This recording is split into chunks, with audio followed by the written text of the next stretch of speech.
Okay, so one thing that I have learned is that I am so much better when I freestyle.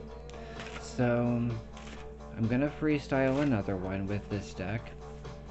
And because it is, well, what some people call Christmas Eve or whatever you choose to believe in. But a lot of us are, well, feeling a lot of emotions that are not merry. But that doesn't mean that, it's always a bad thing to feel that way. We all have our reasons, and, it's not always going to be exactly what we expected. But figured I would just start drawing cards and talk about them and see where we're going to go with that. Queen of Wands.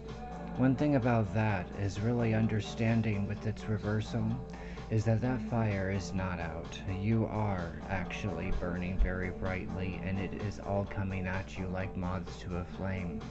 Even though, yes, we look at the fire and we think that it means something bad, what it actually represents is something good, because what it actually does is put us in a position where we have warmth, we have light, and with it being as cold as it is right now, especially all over, well, and even with the darkness, we might need that light and we might need that warmth, especially right now.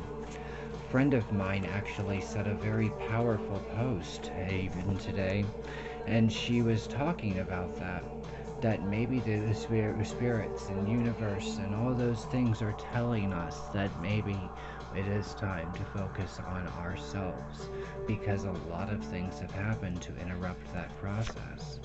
So when we look at the Two of Pentacles, it's not really a situation where we have to weigh our options. It's not really a juggle in this deck, especially. What it really is saying that we need both. That this is a situation where you have to sometimes understand that you do need both. Sorry, I forgot my Moldavite ring. Anyways, needing both, doing the work, the self-assessment. Oh! As you saw, I randomly drew this one again after I grabbed my Moldavite ring. The High Priestess. Go figure. Because this has been showing up in so many, and you can even go back on my videos if you want, but you're going to see that I keep pulling the High Priestess with different decks, and especially with this one. See how she's walking down the stairs right now, and there's a whole world outside behind her. That's what I'm noticing. And the apple in her hand. And so therefore we look at Eris again. And then you see that newborn self, that person of that power, the duality. But also, that is not always a duality anymore. So, what we have is the Two of Pentacles. And then we have the High Priestess. The beginning being about the fire. So, two, the High Priestess is the second in the Major Arcana. So let's focus on the number 2 at this point.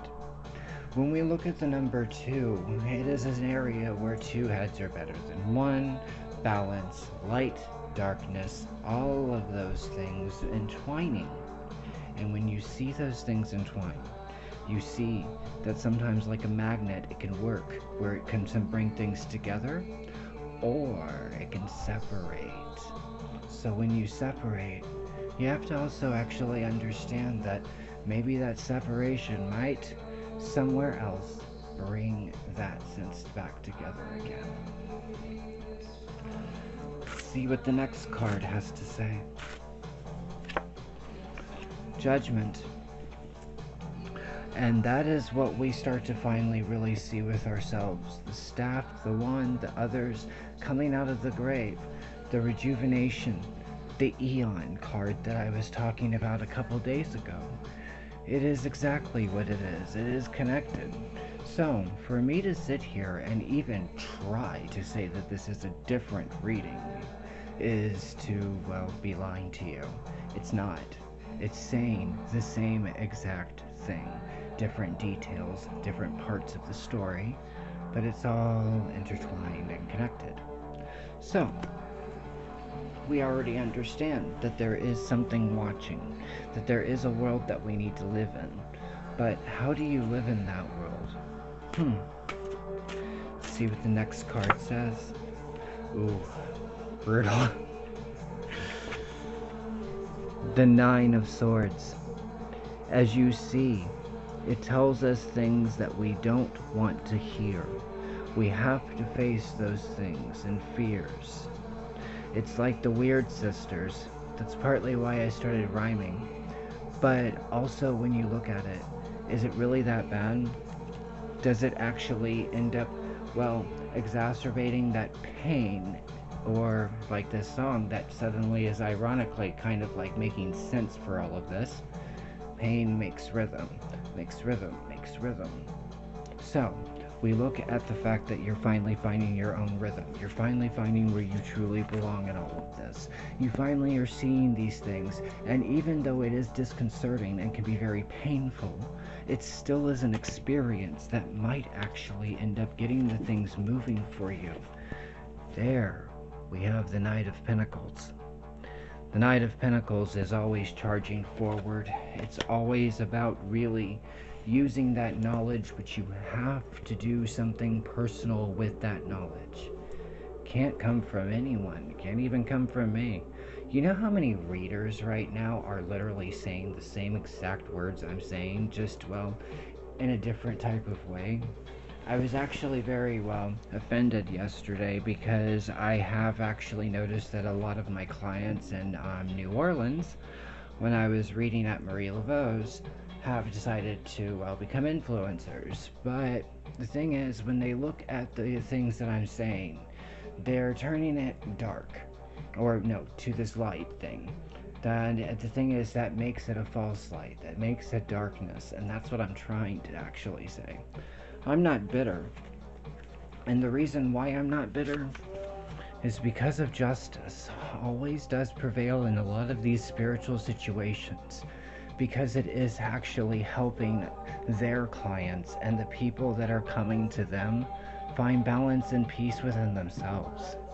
So how could I actually be mad about that? Actually, I'm really glad that it led that type of influence and that they were able to carry on something that I'm not really able to do. See, I'm not really someone that's an internet personality. I'm a person that you come to face when things really are happening. Doesn't matter where I'm living. People will always find me because of the fact that, well, they have to face the demons sometimes. I may do these video shorts and little, like, general readings, but that is about the emancipation, their own personal. So, with all of these cards that I am pulling, and why I keep drawing them no matter which deck that I pull from, and even when I'm giving these general readings to all of you, it's not about me. But some of it sometimes is. And this one I have seen where it comes forth. This is where all the coldness comes in, but we're listening to our spiritual guides, and we are being put in these types of situations to finally see that ethereal darkness and even physical darkness, to find that enlightenment, to find your own answer, so you can finally actually figure it out. To really actually see how this all actually melds together, that you don't have to make a sacrifice, you can keep it all. You can actually understand what you are here for. And then with that mess of when I picked up my Moldavite ring and we pulled up the High Priestess, coming down those steps, holding that, the discordia, the sense of the self, the whole world that needs to actually be lived. But this is where that secret and the duality comes from within. Then we look at the Judgment card. Ooh, people are talking about you. No. They're talking about themselves. It's a reflection. But that's your rejuvenation. To the Nine of Swords, where it tells you everything you don't want to hear. But then you finally can do something about it. To the Life, where it finally gives you the type of power to finally move forward. Gives you the justice and the balance and it makes you face your demons. So, in this new year, that's what you gotta focus on. Actually, that's more of the here and now. Last card. The Tower. And it's reversed again. You fell. Put yourself back together. The broken mirror. So the fact that it's been days in a row and it is all saying that down to the very cards, no matter which deck we pull, might want to start paying attention to that. Because that's what the actual humor of it actually is that you're in a loop, you're in a cycle, I'm in a cycle, we all are in these really weird cycles and a major spiritual awakening, and this world is changing, yes, and there is a reason why I'm even wearing the David Bowie shirt, the man who sold the world. But it's also a situation where we see a form of teaching. That message, that music that we listen to, the things that we are doing, the things that are happening, none of it is a coincidence. It's actually all right there. So, for you to trust your own judgment at this point to find the High Priestess is to become the Hierophant. That is the gift of knowledge. Thank you, my friends.